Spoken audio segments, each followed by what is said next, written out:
Je vous ai déjà parlé du CIES dans de précédentes vidéos. Pour rappel, il s'agit de l'acronyme qui renvoie au Centre international pour l'étude des sports et qui propose des activités de recherche, de formation et de consulting au service de la communauté sportive et plus particulièrement en ce qui nous intéresse, au service du football. Eh bien, ce CIES sort des études régulièrement et je voulais m'arrêter dans cette vidéo sur une étude bien précise sortie en fin d'année 2022. Elle concerne la formation des joueurs. Je vous mettrai le lien en description si ça vous intéresse et si vous voulez aller la lire. Les clubs formateurs y sont classés et c'est assez instructif, vous verrez. Alors nous allons voir dans une première partie comment est établi ce classement et nous allons ensuite le dérouler ensemble.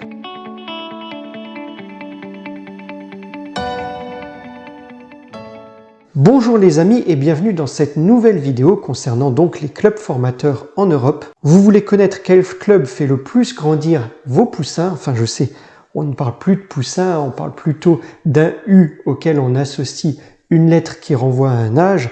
En tous les cas, si vous voulez connaître quel club fait le plus grandir ses joueurs, vous êtes au bon endroit. On va voir ça ensemble. Alors sur la méthode de calcul, je ne vais pas trop entrer dans le détail parce que c'est très scientifique, assez rébarbatif, compliqué. Chiant. Oui, chiant, on peut le dire, merci. Mais je vais quand même vous donner les grandes lignes pour que vous puissiez avoir une première lecture éclairée. Alors vous allez voir, on a deux indicateurs. Le premier est un indicateur qui renvoie au nombre de joueurs formés et qui sont encore en activité.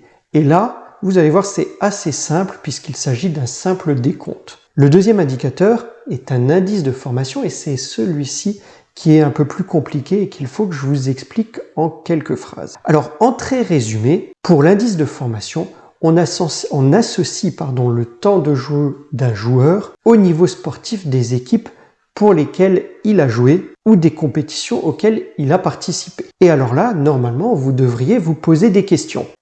Le niveau des équipes et des compétitions, comment ça? Voilà, merci. Oui, en effet, ça sous-entend de déterminer un coefficient de force sportive pour chaque club dans le monde, mais aussi le niveau sportif des ligues et de chacune des divisions à l'intérieur de ces ligues. Il y a encore quelques ajustements techniques, mais par exemple, pour le niveau sportif des ligues, l'Espagne a un ratio de 1 alors que la France a un ratio de 0,75. Pour la force sportive des clubs, eh bien, Manchester City, par exemple, a un coefficient de 2,35 alors que Leeds a un coefficient de 1,37. Ça y est, je vous ai perdu?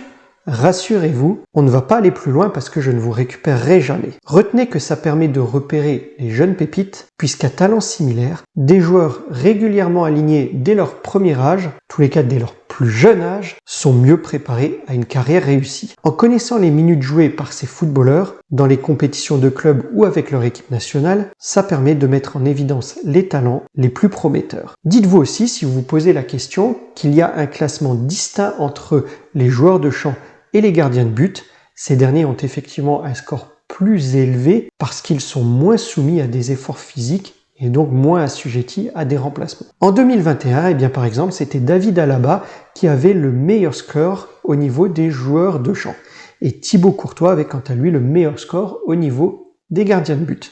Et chez les jeunes, puis c'est ce qui nous intéresse dans cette vidéo, eh bien c'est Timber de l'Ajax Amsterdam qui avait le meilleur score au niveau des joueurs de champ, et Destanoglu, le joueur turc du Beşiktaş Istanbul, avait lui le meilleur score au niveau des gardiens de but. Bref, en clair, cette méthode constitue un formidable moyen de comparer objectivement le niveau d'expérience des joueurs du monde entier, et dans la mesure où les joueurs régulièrement alignés dès le plus jeune âge sont les mieux armés pour développer pleinement leur potentiel, la méthode est particulièrement utile lorsqu'il s'agit de repérer les talents. On peut alors avec celle-ci connaître l'indice de formation de chaque club et quels sont les meilleurs clubs formateurs en Europe. Alors découvrons maintenant ensemble les résultats. Pour le tout premier indicateur que je mentionnais et qui renvoie au nombre de joueurs formés, eh bien si comme moi vous en avez un précisément en tête avec une certaine gloire passée mais très réputé au niveau de la formation, eh bien vous avez tout juste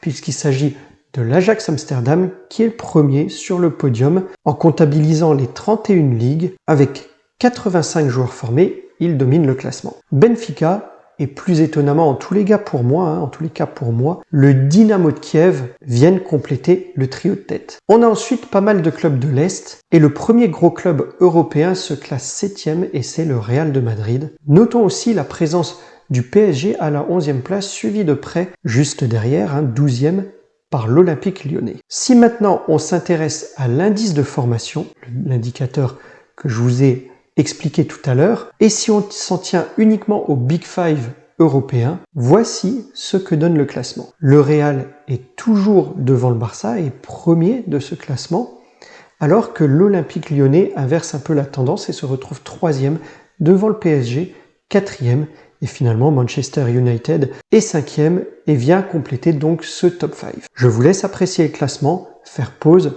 si vous le souhaitez. Mais vous avez ainsi une meilleure compréhension des clubs qui participent à l'éclosion de nos jeunes pépites que l'on voit plus tard sur les terrains de football. Voilà, en tous les cas, j'espère que cette vidéo vous aura plu. Si c'est le cas, n'hésitez pas à mettre un pouce bleu. Quant à moi, ce sera tout pour cette fois-ci. Likez, partagez, commentez, mais surtout appréciez.